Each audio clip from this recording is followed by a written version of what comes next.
I'm a part of Information Security Institute of Moscow State University. We're a think tank working more than 10 years in the area of information security. And here you may see our nowadays top 5 priority of research and our vision and our recommendation to Russian government of the development of international of information security. So first point is the frameworks for adaptation of international law to conflicts in cyberspace. Nowadays, this point of adaptation is very highly at the agenda at the international forums, plus in the dialogue of Russia with East and West.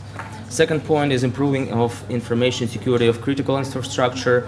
John Mellor already mentioned this part, which is nowadays very crucial for commercial sector, for private sector, and for governments. Third one, legal and technical aspects of ensuring stability, reliability, and security of the internet. And in the frameworks of this topic, we have a big portion of the security issues, internet governance issues, and the processes how to ensure the stable work of the internet. Fourth one, the challenges of countering the threat of the use of social media for interference in the internal affairs of certain states. So here we have a lot of issues to be discussed, which is social media, social networks, social engineering, lots of humanitarian aspects of this topic. Fifth one, the national priorities and business in the sphere of international information security development. The dialogue between the governments and the private sector, which is crucial, and sometimes we are facing a lot of misunderstanding in this sphere. So here I would like to extend each of these 5 points in the frameworks of adaptation of international law to conflicts in cyberspace.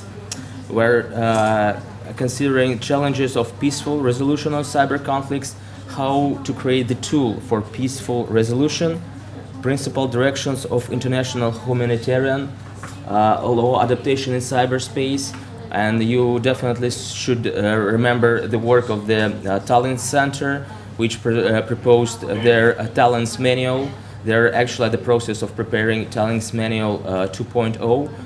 In this area, it shows kind of Western approach towards adaptation of international law, how to implement international law to cybersphere, and frameworks of cyber conflicts, data objectification and attribution, which is crucial. Nowadays, we're in our dialogue, we heard a lot from American counterparts that attribution already resolved for them, but we're not sure about that, because still we have a lot of difficulties in this process, not only technical but legal, and who are supposed to be observers and who are supposed to be approval of that objective attribution. So other point is challenges of international legal legitimization of international humanitarian law developments with regards to cyberspace. Talking about critical infrastructure and protection of critical infrastructure in cyberspace. So we're considering national best practices of development of critical infrastructure of information security, international and national regulations and standards of ensuring critical infrastructure protection, challenges of creating an international system of critical infrastructure and issues development, and kind of creation of system for certification, how we could create kind of international organization on body who could certify critical assets, and challenges of international data sharing on critical infrastructure cyber incidents. And data sharing nowadays one of the also very big priorities, and how to force private sector and governmental bodies to share their experience to protect and to share the not vulnerabilities, but to share at least best practices. So here I could show you just one example of our bilateral project with American counterparts, this kind of positive experience of scientific cooperation.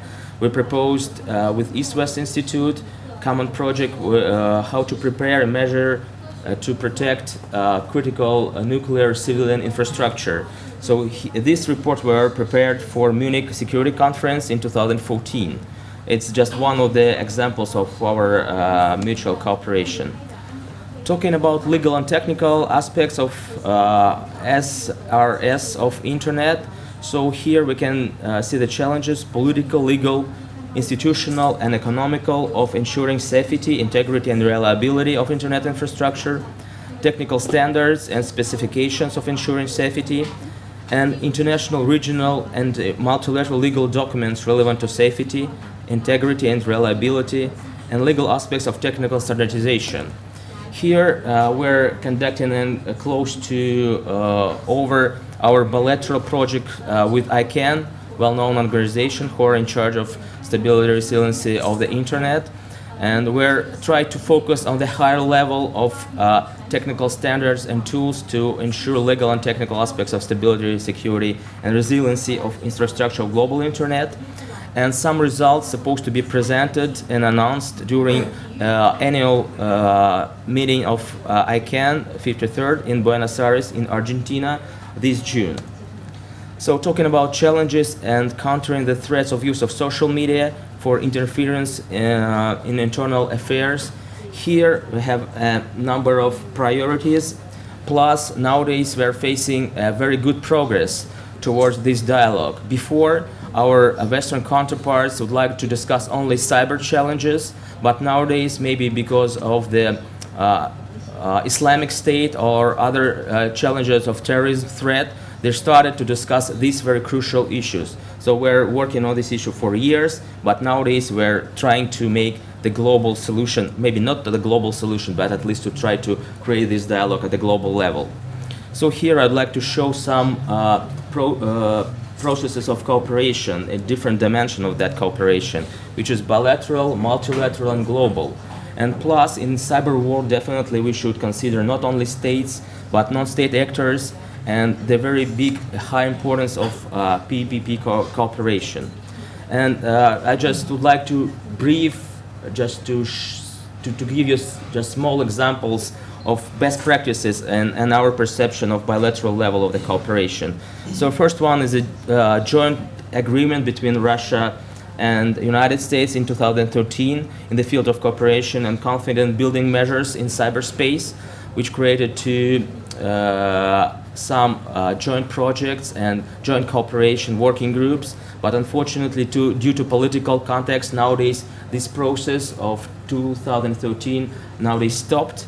But in May 2014, we reached the highest level of bilateral cooperation with China after intergovernmental agreement, which were signed in Moscow.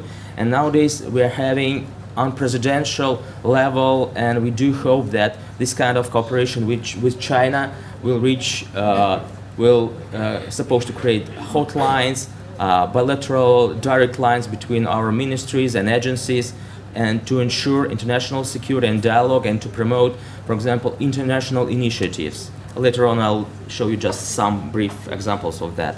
So best practices at multilateral level, definitely I should mention Shanghai Cooperation Organization Agreement of 2019, and for example, initial set of OSCE confidence building measures, which were signed in 2013. But still, it's a lot of things to be done in this sphere, because they have a number of sets which is not completely done yet.